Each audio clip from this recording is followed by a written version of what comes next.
Okay, well, the next question we have here is how can we align our breathing mechanics with our respiratory chemistry? How can we optimize that respiration through the way that we breathe? Well, one of the things that I didn't mention last time when you're developing an awareness of your breathing and you're trying to discover whether you have a dysfunctional habit, you're also looking at ultimately at how your breathing is affecting you. Is it making you dizzy? Is it producing a symptom of some kind? And when you work to overcome a problem around the linking of the mechanics of breathing to the chemistry of the breathing, you go between good breathing or good respiration and poor respiration, and you notice the effects of it. You learn to experience the difference between good respiration and bad respiration. You need to identify how, when you breathe one way, it does one thing, and you breathe the other way, it does something different. And so one of the things we do is what's called negative practice. And negative practice is where you practice the bad habit. You don't avoid the bad habit. It's not a question of avoiding the wrong things. You don't avoid them at all. You don't want to be afraid of doing the wrong thing. You want to be comfortable doing the wrong thing. You want to be able to do the wrong thing whenever you want to. Otherwise, you're always going to be afraid that you're going to be breathing incorrectly. You don't want to be afraid of breathing. You want to be the master. You're allowing the breath to do what it knows how to do. You're owning the breathing. It's part of who you are, but you're turning that control over to the system voluntarily. You're saying to your system, here, you do it.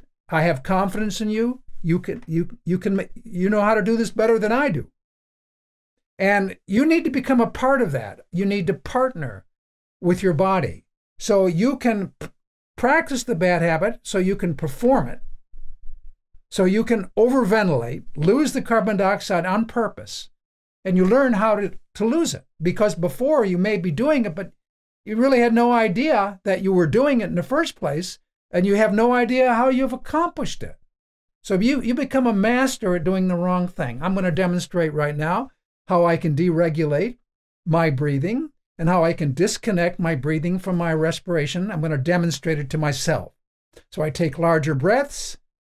I'd maybe take faster breaths. I lose carbon dioxide, and then I start to get symptoms. I start to get disoriented. I start to get dizzy. Okay, and I've done it. I know how I did it. I know exactly how I did it. And now I back out of it. I come out of it. So I become an expert at coming out. I know how to get in. I know how to get out. That's what's called negative practice, because you're practicing the thing that you really don't want to be doing, but you take control of it by virtue of knowing how to do it. So if you can do it, you can stop doing it.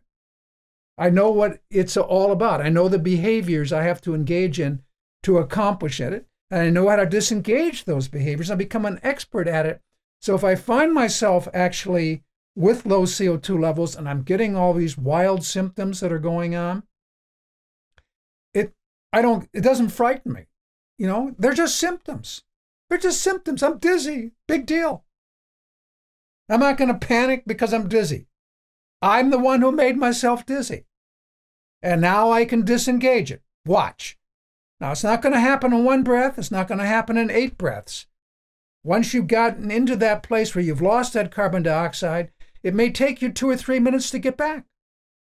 And so you sit there with it, and then you allow the breath, because you've been practicing that, and you can see the CO2 level slowly comes up. The symptoms start to slowly go away until they're gone.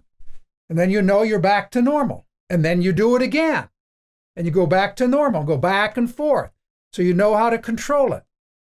Now, the problem is you get into real life situations, and it's really tough to do that. So just doing it in a quiet room is one thing. But it's another thing to make it automatic so that when you're out in your real life and you're in competition or you're a runner or something like that, because this kind of breathing you can see very commonly in athletes, which then can generate, a real decrement in performance. You know, that's a whole different situation than being in a quiet room. You want to be able to detect it wherever you are.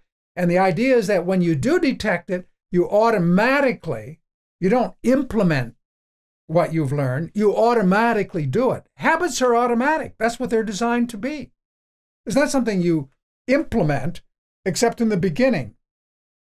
And after a while, it just happens automatically. Just like your bad habit is automatic, your good habit becomes automatic.